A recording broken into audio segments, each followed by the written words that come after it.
안녕하세요. EBS 뉴탐스랑 한국지리의 이은지입니다. 자, 오늘은 선생님이요 좀 특별한 강의를 준비를 했습니다. 뉴탐스랑 교재와는 조금 별도로 선생님이 2단원, 대단원 2단원 지형 환경과 생태계에 들어가기 전에 여러분들이 자연지리와 인문지리 내용을 공부하기 위해서 우리가 그래도 이 정도는 알아야 되지 않을까라는 내용을 2강에 준비를 했습니다. 8강은 우리가 알고 있어야 될 산, 강, 그다음 바다와 그리고 시험에 자주 빈출되는 지역들을 좀 정리를 했고요. 9강은 여러분들이 조금 무서워할 수도 있지만 선생님이 쉽게 그리고 아주 정확하게 이번 시간을 통해서 9강을 통해서 여러분들과 함께 지리 읽기를 공부를 해볼 겁니다. 아무튼 이번 시간은요. 여러분들이 지리를 공부할 때 선입견을 가질 수 있을 것 같아서 이 강의를 준비하면서 조금 조심스러운 면이 있었어요. 여러 가지 지명이 나오고요.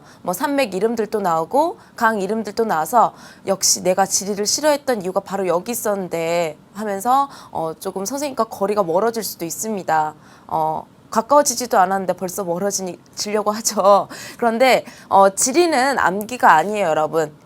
하지만 기본적으로 모든 과목에서 알고 있어야 할 게 있듯이 지리에서도 이 정도는 알아야 우리가 자연지리와 인문지리 내용을 쉽게 이해할 수 있는 내용이기 때문에 우리가 기초를 잡는다. 그리고 이번 내용을 가지고 내가 앞으로 배울 내용에 도움이 된다라는 그런 느낌으로 공부를 해주시면 좋겠습니다.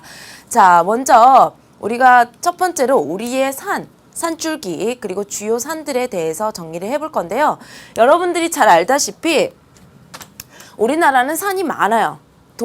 그냥 주변만 둘러봐도 금방 산을 볼 수가 있죠. 그래서 우리나라는 우리나라 전체의 70%가 산지로 구성되어 있습니다. 남한보다는 북한에서의 산지의 비중이 좀 더 높아요. 그런데 여러분과 지금 선생님이 산줄기를 지금 공부할 거거든요.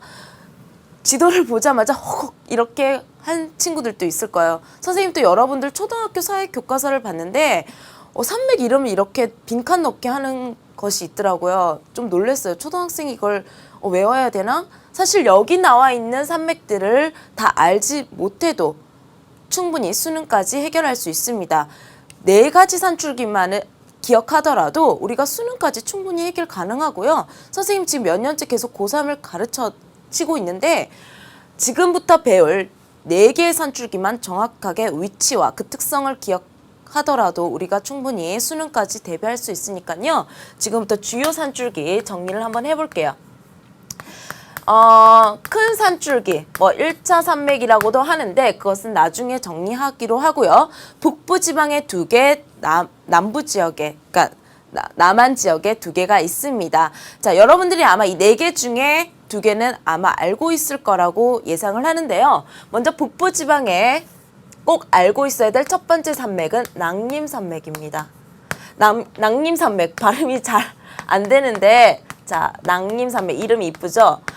지금 북부지방의 한가운데를 가르고 있는 산맥인데요. 그래서 아주 높은 산맥이기 때문에 북부 지역의 관서라는 지방과 관북이라는 지역의 경계가 되는 산맥입니다. 그리고 나중에 기후에서도 다우지와 소우지의 경계가 되는 기후에서도 아주 중요한 기준이 되는 산맥이라는 것 여기서 잠깐 언급해 드렸고요. 그 다음에 함경산맥이라는 산맥이에요. 이 함경산맥은요. 이렇게 약간 약간 가로 방향으로 이렇게 뻗어 있는 산맥인데 신생대 제3기에 그나마 최근에 아주 큰 융기 운동이 있었습니다. 그때 한반도가 동쪽에 치우쳐서 융기를 해요. 이렇게 동쪽의 경사가 더 급하게 융기를 하거든요. 그래서 이 함경산맥은 경사가 움직인 한쪽의 경사가 더 급한 경동지형을 이루고 있다는 거.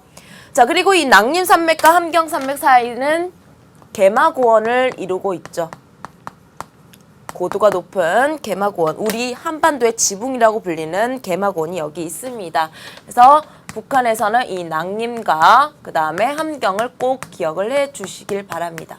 자, 그러면 우리 남한에서 한번 볼게요. 물론 북한 지역에서 쭉 이어져 내려오고 있는 우리 호랑이 모양의 등줄기에 해당하는 태백산맥입니다. 아마 여러분들 중에 태백산맥을 못 들어본 친구들은 없을 거예요.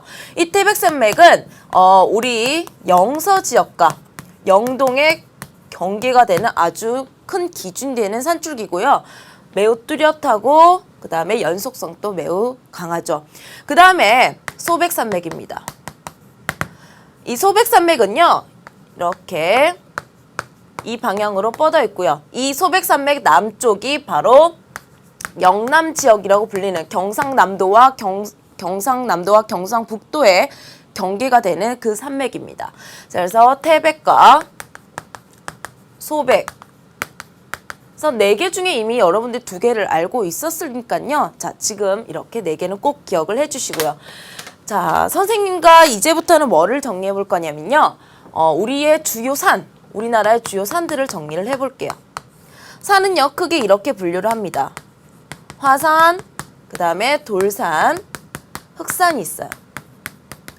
우리나라는 사실 가까이 있는 일본 땅만 비교하더라도 젊은 땅이 아니라 좀 나이가 많은 땅에 속합니다. 그래서 화산 활동이 활발하지도 않고요. 화산 지형도 그렇게 많지 않습니다.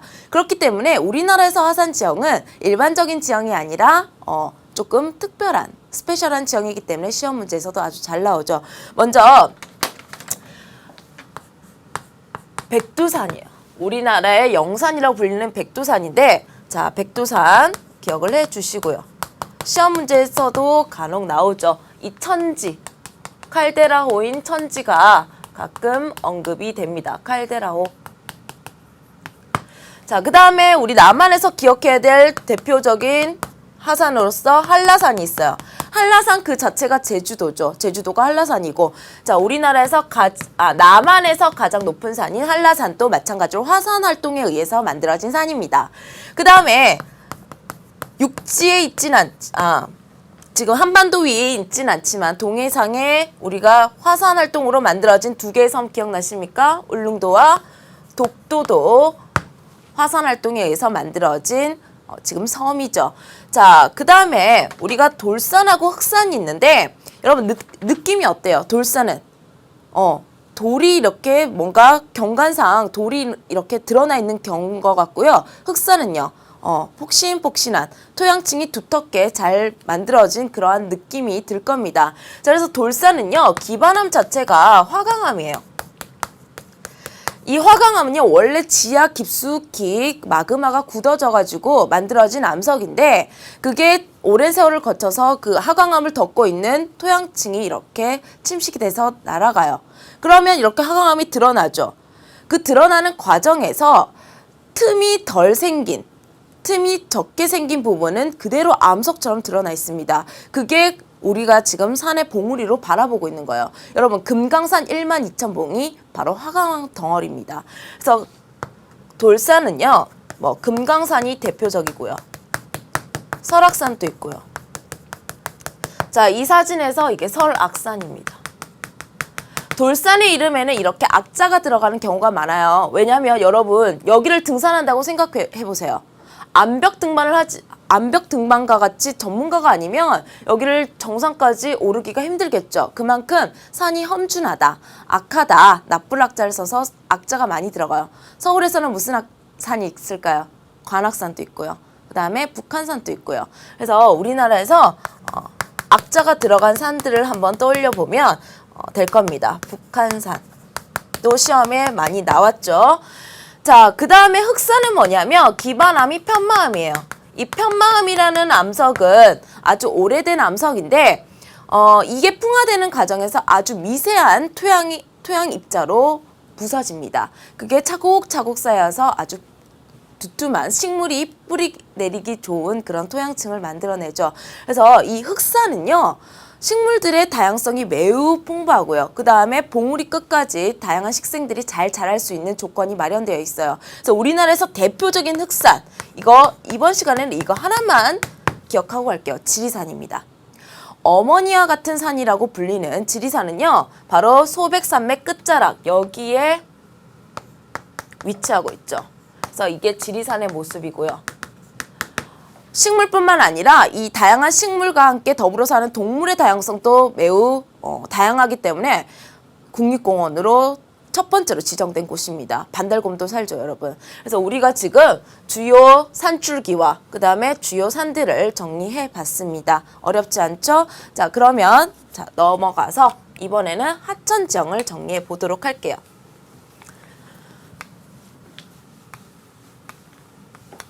자, 지금 북한의 하계망과 남한의 하계망이 그려져 있습니다. 여러분 혹시 우리 1강에서 배운 거 기억나십니까? 하천은 뭐를 기준으로 물줄기가 나뉘죠? 분수계를 기준으로 물줄기가 나뉘는데 이 분수계라는 것은 주변에 비해서 높은 지점이에요. 자, 그래서 북한 지역에서 먼저 주요 강들을 살펴볼게요. 4대강, 북한의 4대강. 자, 여기 이 지역이 이 산이 바로 아까 무슨 산이었죠, 여러분? 백두산입니다. 가장 높은 산인데 이 백두산을 기준으로 오른쪽으로 이렇게 흘러가는 동해바다로 흘러가는 강이 바로 두만강이에요. 그리고 반면에 서쪽으로 이렇게 흘러가는 강이 압록강입니다. 자, 그래서 북한의 4대강 중에 벌써 2개가 이 백두산을 기준으로 형성되고 있죠. 자, 그리고 하나는 뭐냐면 여러분 을지문덕 장군이 수나라와 무슨 전쟁을 치렀습니까? 살수대첩을 치렀죠. 그 옛날 이름이 살수였던 강이 지금 이 청천강이에요. 마찬가지로 서해바다로 이렇게 흘러나가고 있는. 그런데 이 청천강은요. 인문지에서 나올 일은 없습니다. 북한의 자연지리 할 때, 그러니까 한꺼번에 자연지를 묶어서 특히 기후 파트에서 청천강의 상류 지역이, 중상류 지역이 다우지다라는 내용을 다룰 때 한 번 정도 나오니까요. 그냥 가볍게 넘어가시면 좋겠어요. 그 다음에 우리 서울에 한강이 흐른다면 북한의 수도인 평양에는 바로 이 강이 흐릅니다. 대동강이 이렇게 하나의 물줄기가 되어서 흘러가고 있죠. 대동강. 대동강도 마찬가지예요. 인문지리보다는 자연지리에서 기후 파트에서 소우지를 얘기할 때 대동강 하류가 소우지다라는 언급으로 아마 여러분과 함께 공부를 할 겁니다. 자, 북한의 4대강은 이 정도 정리하시면 되고요. 자, 그러면 이제 남한의 4대강. 여러분 4대강은 많이 들어보셨죠? 그러면 그 4대강이 어떤 강들이 남한의 4대강이었냐? 당연히 우리 한강. 한강은요, 여러분 한번 볼게요. 이 북한강과 남한강이 만나서 한강이 되는 거예요. 큰 하천이 되는 거죠. 북쪽에서 내려오는 한강과 남쪽에서 발원해서 올라와서 이렇게 하나로 만나서 서해 바다로 흘러갑니다. 자, 그 다음에 충청 지역을 지나는 이게 한강이고요. 금강이 보이죠? 금강. 그 다음에 목포 앞바다로 빠져나가고 있는 영산강. 우리나라 대부분의 하천은요, 지금 보시다시피 우리나라가 오른쪽, 동쪽의 경사가 급하기 때문에 서쪽으로 흘러나가는 하천들이 대하천을 이뤄요. 왜냐하면 오른쪽으로 발달하는 하천은 유로가 짧기 때문에 큰 하천으로 발달할 수가 없거든요. 지금 보면 대부분 지금 서쪽으로 흘러나가죠. 그런데 이 남쪽으로 흘러나가는 하천 중에 우리가 꼭 기억해야 될 하천이 바로 여기 있습니다. 낙동강. 영산강이었고요. 이게 바로 낙동강입니다. 5대강까지 포함시키면 섬진강이 들어가긴 하는데요. 자, 일단은 북한 4개, 남한 4개 이렇게 정리를 해드릴게요. 자, 그런데 여러분, 이 하천은요, 하류 지역에 뭐를 만들죠? 그렇죠. 상류에서 가지고 내려온 퇴적물을 하류에 쌓아놓습니다. 그러면서 평야도, 범람원과 같은 비옥한 평야도 만들고요. 그 다음에 아주 특별한, 우리나라에서는 별로 없지만 하구, 바다와 만나는 지점에 쌓아놓은 삼각주 같은 지형도 만들어내거든요. 자, 그러면 삼각주를 먼저 한번 살펴볼게요. 왜냐면 몇 개 없기 때문에. 자, 낙동강 삼각주가 있죠. 낙동강 삼각주는 시험 문제에 자주 나왔습니다. 왜냐하면 남한에서도 제대로 볼 수 있는 삼각주가 낙동강 삼각주밖에 없기 때문에 위치 정확하게 알아두시고요. 김해 평야가 거의 낙동강 삼각주와 일치를 합니다. 자, 그런데 북한에는요, 이 삼각주가 압록강 하구에서도 볼 수가 있고요. 두만강 하구에서도 볼 수가 있습니다. 하지만 시험에 나올 가능성은 매우 낮죠. 그 다음에 우리나라가 조차가 매우 큰 바다가 어떤 바다였죠, 여러분? 남해와 서해 바다였습니다. 그렇기 때문에 이 조차가 너무 커요. 특히 서해 바다는요, 세계 2위의 조차를 자랑해요. 거의 아파트 4층 높이가 하루에 2번씩 왔다 갔다 합니다. 그러다 보니까 바닷물이 강물을 거슬러 올라와서 막 소금물이 강물에 섞여요. 염해 피해 같은 피해가 발생하거든요. 그러한 피해를 줄이기 위해서 그 하구를 어떻게 해야 돼? 막는 거예요. 그래서 그 하구를 막는 하구뚝이 건설되어 있는 강들이 있는데 이런 것도 물어보죠. 우리 남한 4대 강 중에서 3군데의 하구뚝이 건설되어 있습니다. 어떤 강을 빼고? 한강을 빼고 하구에 이렇게 하구뚝이 건설되어 있죠. 그래서 예전에 비해서 염해 피해가 많이 줄어들었어요. 하구뚝이 이렇게 건설되어 있다는 거.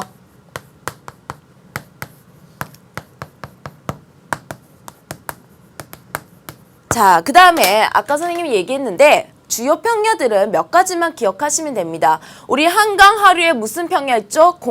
무슨 공항이에요? 김포공항이죠? 그래서 여기가 김포평야가 하류에 만들어져 있고요.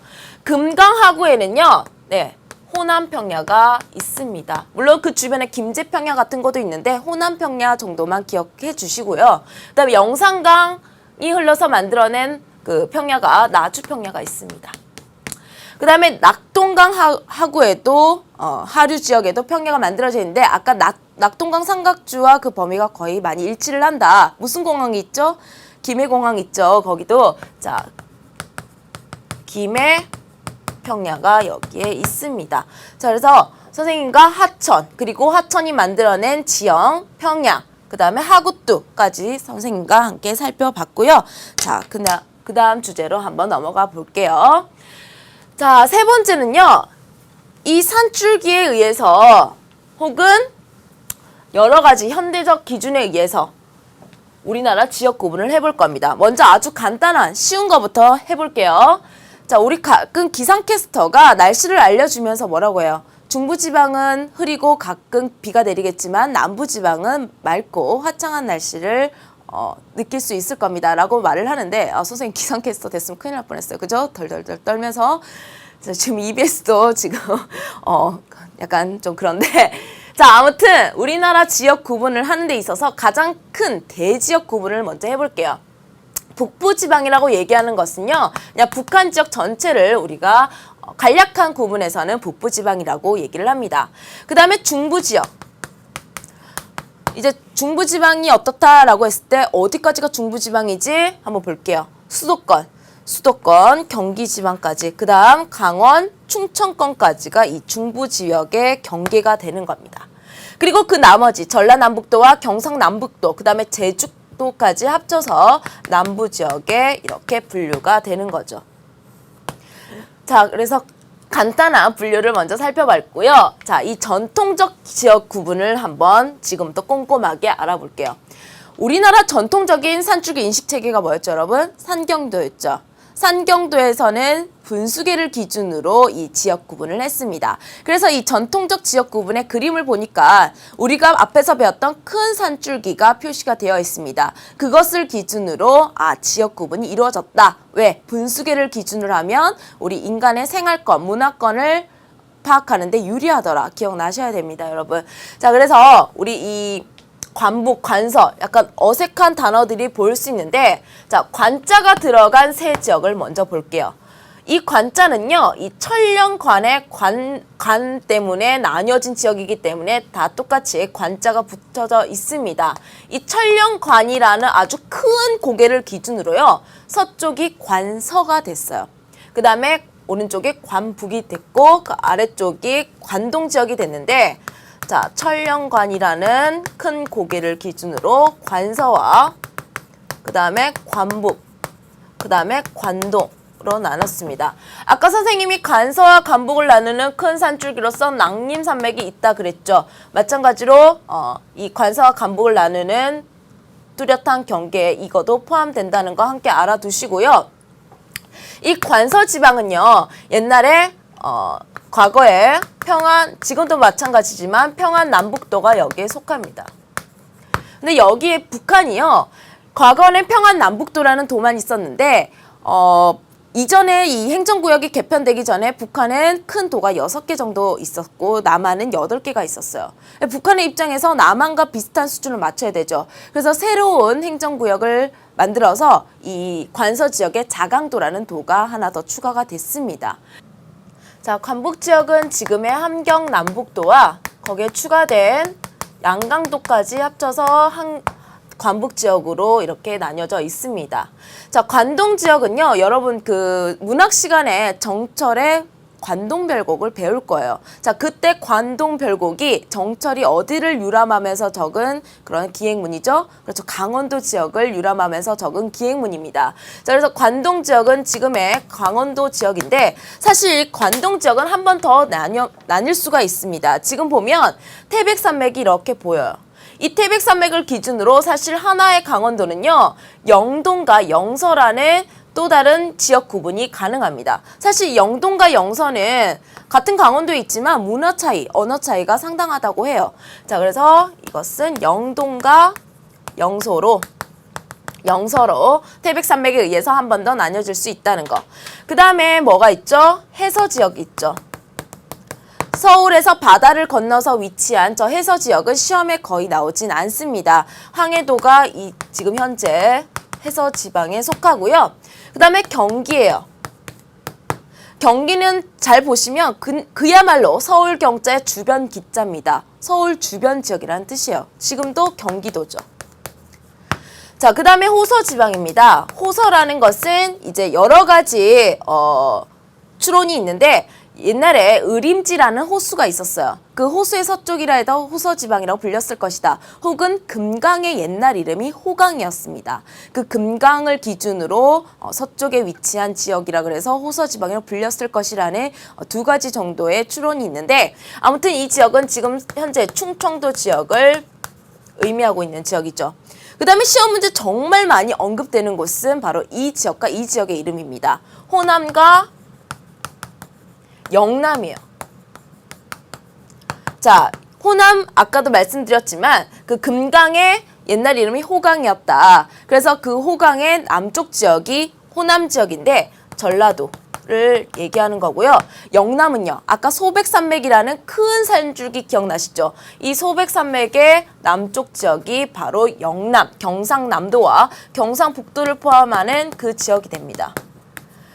그래서 특히 수도권에 사는 학생들은요, 선생님이 가끔 이렇게 질문하면 서울 주변을 제외하고는 나머지 지역들을 잘 알지 못하는 경우가 많아요. 그래서 적어도 오늘 여기서 배웠던 기준이 무엇이었는지, 그리고 호남과 영남 정도는 지금 이 시간에 꼭 기억하고 가주셔야 나중에 인문지리 영역에서 선생님이 영호남의 인구 비교를 한다든지 영호남의 산업 비교를 한다든지 이런 말이 이해가 쉽게 될 겁니다. 그래서 이 정도 기억해 주시고 넘어갈게요. 자, 지금 앞에서 우리가 전통적 지역 구분을 봤다면 우리가 지금의 영남, 호남이라는 단어를 물론 그 신문 기사나 뉴스에서도 볼 수 있지만 현대적인 지명 명칭을 가지고 지금 구분해 보도록 하겠습니다. 자, 원래 여러분들 선배들은요, 시험 문제 16개 광역자치단체 이렇게 문제에서 나왔습니다. 그런데 2012년에 하나의 광역자치단체가 더 추가가 돼요. 여러분들은 17개의 광역자치단체로 기억을 해 주셔야 됩니다. 어떻게 17개냐? 우리 서울특별시 1개가 있죠. 그 다음에 광역시 6개가 있어요. 고등학생이 되는 여러분들에게도 우리나라 7대 대도시 한번 지도에 표시해봐라 그러면 표시 못하는 학생들이 정말 많아요, 여러분. 그래서 이번 시간에 선생님과 그 위치와 대략적인 도시의 특징들도 알아볼 거고요. 그 다음에 도가 8개가 있습니다. 무슨 도가 있었죠, 여러분? 빨리 해볼까요? 경기도, 강원도가 있었고요. 충청, 북도, 그 다음에 충남, 그 다음에 경북, 경남, 그 다음에 전북, 전남 이렇게 8개 도가 있고요. 그 다음에 특별자치도가 있습니다. 이것도 도단인데 그래서 제주도의 도자는요, 섬도자가 아니라 길도자를 써요. 경상도, 전라도 할 때 그 도자와 똑같은 도자를 쓴다는 거. 그래서 하나의 특별자치도와 그 다음에 자치시까지 추가가 돼가지고 이제 17개가 우리나라의 광역자치단체를 이루고 있습니다. 자, 그래서 지금 이 시간에는요, 그래도 우리가 우리나라의 7대 대도시의 위치와 그 다음에 특성은 좀 알고 있어야 되지 않을까 해서 선생님이 자료에다가 자, 좀 이렇게 정리를 해놨어요. 여러분들이 그걸 참고해 주시면 되는데, 자, 서울이란 지역은요, 우리나라의 어떤 곳이죠? 정치라든지 행정이라든지 문화의 중심지라는 거 누구나 알고 있을 겁니다. 그런데 최근에 인문지에서 가끔 언급하는 게 뭐냐면 이 서울이 우리나라에서 현재 인구가 제일 많긴 해요. 거의 970만 정도, 1000만이 조금 안 되는데 지금 계속 인구가 어떠한 추세로서 가장 많냐면 인구가 지금 줄어들고 있는 추세로서 1위입니다. 그러니까 인구가 줄어들고 있다는 거예요. 왜?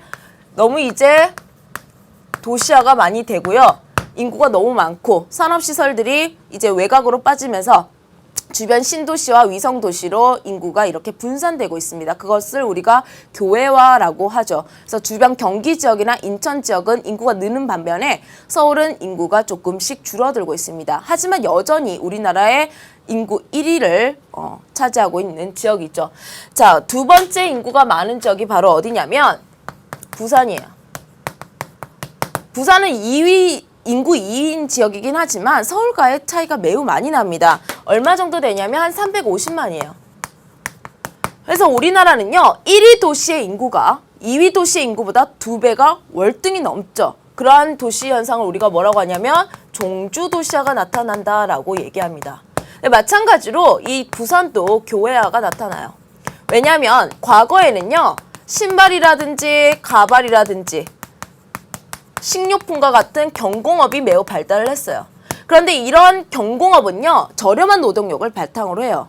그런데 우리나라 인건비가 너무 어떻게 됐습니까? 많이 상승을 했죠. 그래서 더 이상 경쟁력이 없어지면서 이 부산은 산업시설들이 많이 노후화되기도 했고요. 주변 지역으로 이전을 했기 때문에 그것에 따라서 마찬가지로 인구가 교외화 현상이 발생하고 있다는 거.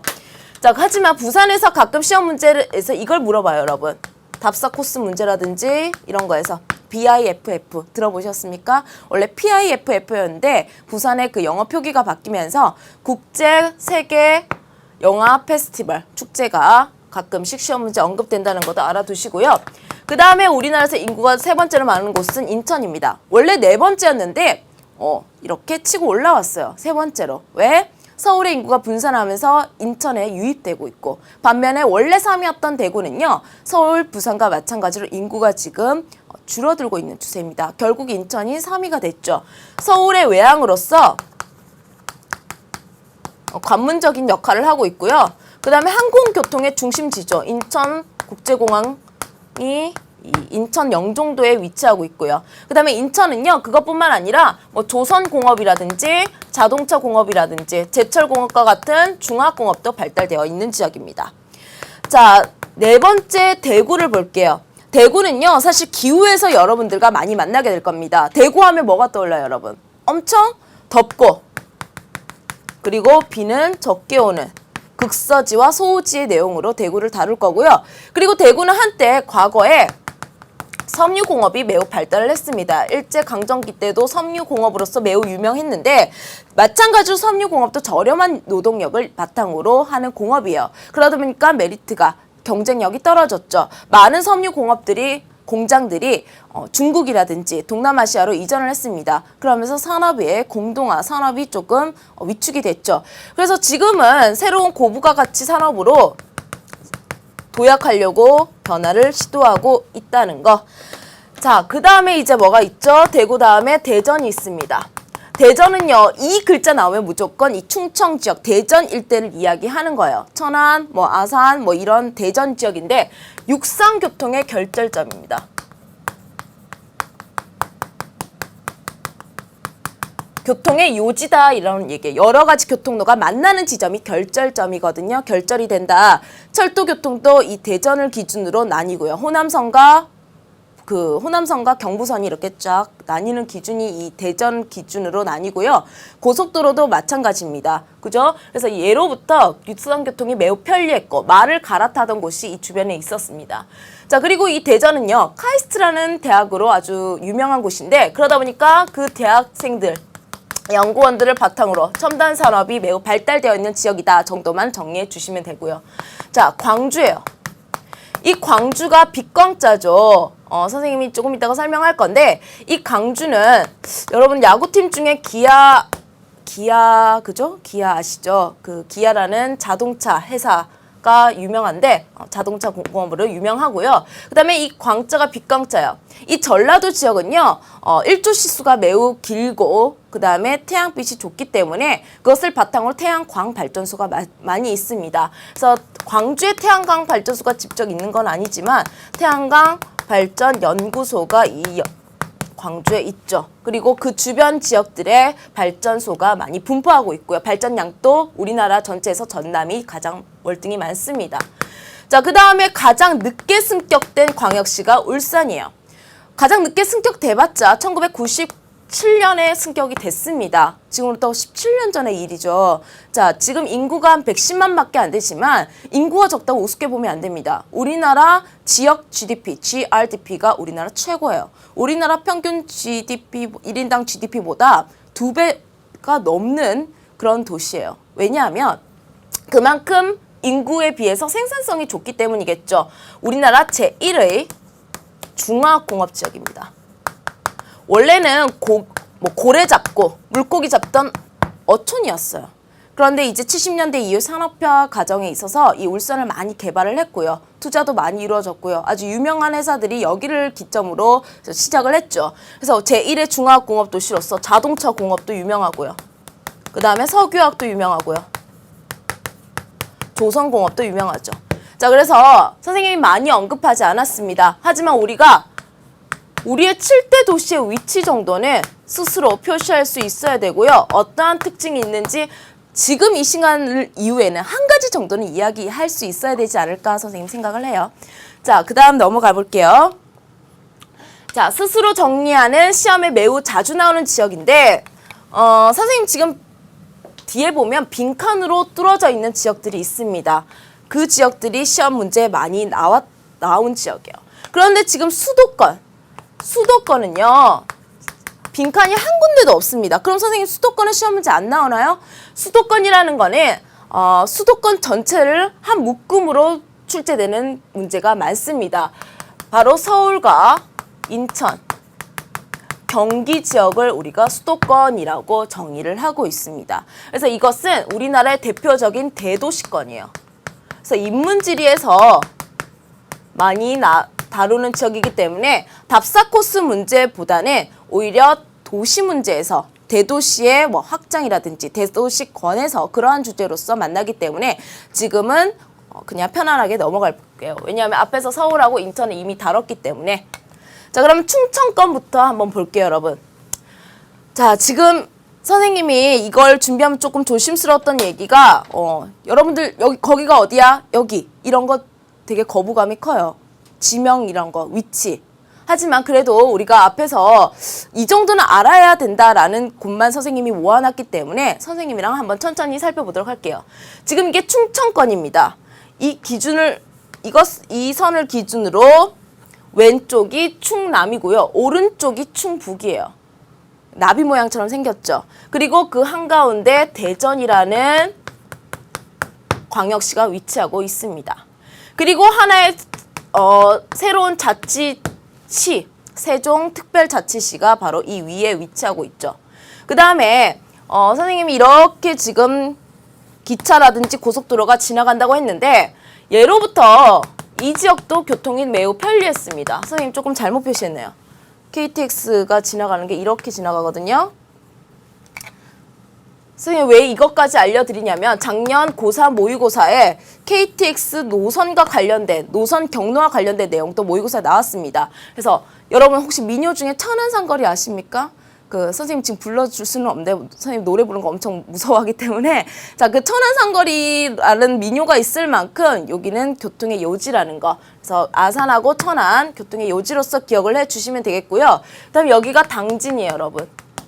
당진은 시험 문제 나온다면 제철 공업할 때 공업지역과 관련해서 나올 겁니다. 그 다음에 서산이 있습니다. 서산은 나중에 석유화학 공업과 관련해서 나올 거고요. 그 다음에 여기가 태안인데요. 태안은 이것만 기억해 주세요, 여러분.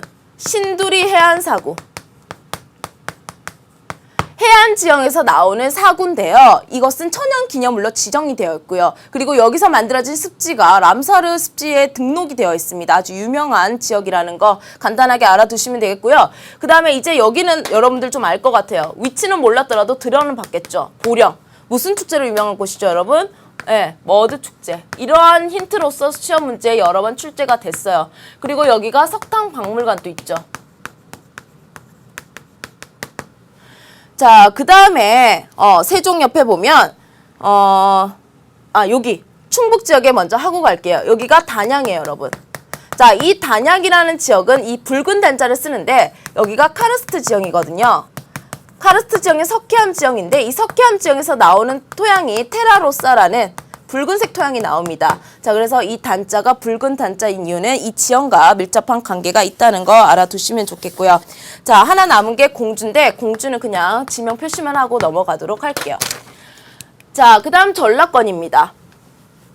아까 전라도권이 무슨 건이었죠? 호남권이었죠? 호남, 영남 헷갈리시면 안 돼요, 여러분. 자, 이 지역, 첫 번째 이 지역부터 볼게요. 군산이에요, 여러분. 군산은 시험 문제 엄청 낼 게 많은 지역이에요. 먼저 기후적으로 보면요. 다설지입니다. 바다 효과가 잘 나타나는 다설지고요. 그 다음에 지형적으로는 조차가 매우 큰 지역이기 때문에 옛날부터 조차를 극복하기 위한 시설들이 많이 만들어졌고 뜬다리 부두라는 특수한 시설이 있죠. 그 다음에 새만금 간척지의 시작점이기도 하고요. 그래서 군산과 부안을 이렇게 이어서 방조제를 쌓고 그 안쪽을 간척한 게 새만금 간척지입니다. 자, 그래서 군산은 여러 가지로 시험 문제 나올 게 많다. 거기다가 종합공업지역이기 때문에 그 인문지리에서도 가끔 언급이 됩니다. 그 다음에 여기가 김제 지평선 축제가 이루어지는 김제라는 곳이고요. 그 다음에 시험 문제 또 이곳은 가끔 나왔죠. 작년에도 나왔습니다. 전주죠. 전주하면 여러분 생각나는 게 무슨 마을? 한옥마을 있죠. 근데 여러분 한옥마을이라는 힌트만 가지고는 여러 가지가 생각날 수가 있어요. 하회말, 안동 하회말도 생각날 수가 있고요. 그 다음에 경주 양동말도 생각날 수가 있는데 그러면 시험 문제에서는 절대 한옥마을이라는 힌트만 줄 수는 없습니다. 여러분 좋아하는 거, 먹는 거, 뭐 비빔밥 이런 힌트가 나올 수도 있고요. 그 다음에 한지문화축제가 이루어지는 곳이고 그 다음에 여기가 소리로 유명하죠. 판소리 같은 거, 소리축제가 이루어지는 곳입니다. 자, 그 다음에 이 지역을 한번 볼게요. 이 지역은 재밌어요. 이 지역은요, 이렇게 세 개 지역을 묶어서 이 지역 사람들도 서로 이렇게 부릅니다.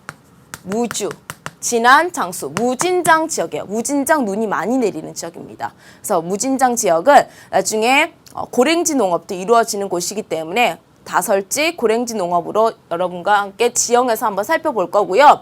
자, 그 다음에 여기는 사실 뭐 시험 문제 자주 나오진 않아요, 여러분. 직접적으로 물은 적은 거의 없습니다. 춘향의 고향 남원이고요. 그다음에 이쪽을 한번 볼게요, 여러분.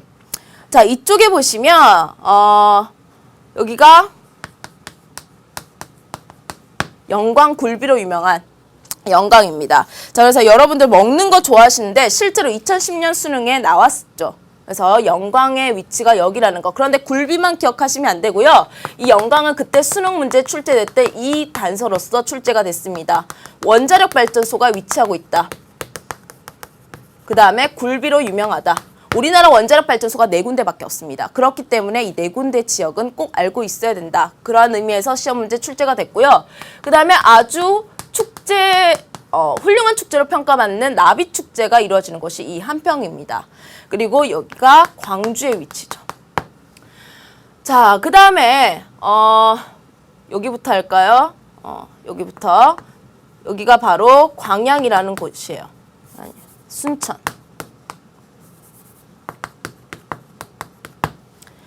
자, 순천인데 이 순천하면 생각나는 게 뭐죠, 여러분? 순창하고 헷갈리면 안 돼요, 여러분. 순천은 순천만 갯벌로 유명한 곳입니다.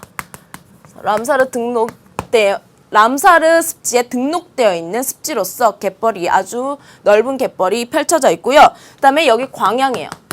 광양은 그 포항에 있는 제철소의 2번째 공장이 있는 곳으로서 제철공업으로 유명하죠. 광양은 제철공업. 그 다음에 여기가 여수, 엑스포가 열렸던 곳이고요. 녹차로 유명한 곳이 보성이고요. 뭐 고구마라든지 겨울 배추로 유명한 곳이 해남이다. 이 정도 알아두시면 좋겠습니다. 자, 그 다음은 선생님과 함께 강원도 지역을 한번 살펴보도록 할게요. 아까 강원도 지역은 하나의 강원도라고는 되어 있지만 이 큰 태백 산맥 산줄기로 인해서 영동과 영서로 나뉘어지는 지역입니다. 자, 그래서 먼저 강원도청이 있는 춘천을 한번 먼저 살펴보면요. 이 춘천 지역은 딱 경기도에서 강원도에 딱 들어서는 그 입구에 있고요. 그래서 이 서울과 춘천 고속도로가 뚫리면서 훨씬 더 접근성이 좋아졌죠. 춘천이 시험 문제 나올 때는 이 기후에서 인천, 서해를 대표하는 중부지방의 서해를 대표하는 도시, 그 다음에 춘천, 내륙 대표 도시, 그 다음에 강릉. 춘천 대신 홍천이 나올 수도 있습니다. 아무튼 이 연교차를 비교할 때 자주 언급되는 도시이기 때문에 이 춘천의 위치라든지 그 기후 특성을 알아놓는 게 좋은데요. 내륙에 있다 보니까 여름에는 덥고요. 겨울에는 추워서 연교차가 매우 큰 지역이라는 거. 그것뿐만 아니라 춘천은요. 물론 여러분들은 닭갈비로 매우 그죠 잘 알려져 있는 곳인데 춘천은 강원도청 있고 그 다음에 분지 지형이에요. 침식 분지 지형입니다. 하강암과 편마암의 차별 침식으로 인해서 하강암이 가운데 하천에 의해서 많이 침식이 돼서 넓은 평평한 지형이 만들어져 있고요. 그 안쪽에 춘천이라는 도시가 만들어져 있는 것이죠. 자, 그 다음에 춘천 다음에는요. 그 평창을 먼저 알아보도록 할게요. 평창은 앞으로 여러분들이 공부할 때 자주 이제 나올 것 같아요. 시험 문제에서도 자주 언급이 될 것 같은데 그 이유가 2014년 소치 동계올림픽 이후에 그 다음 동계올림픽이 2018년 평창 동계올림픽입니다. 자, 이 지명을 보니까 평평할 평자가 쓰였습니다. 하지만 고도가 높은 곳이죠. 그래서 고위 평탄면을 공부할 때 우리가 자주 보는 지역이고요. 이 고위 평탄면에서의 토지 이용이 뭐 고랭지 농업이라든지 그 다음에 목축업, 여기 양떼 목장도 유명하죠. 그러한 내용으로 우리가 친근하게 볼 수 있고요.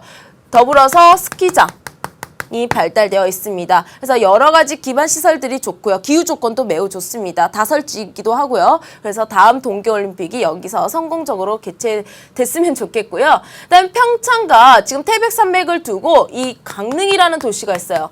영동 지역의 아주 대표되는 중심 도시입니다.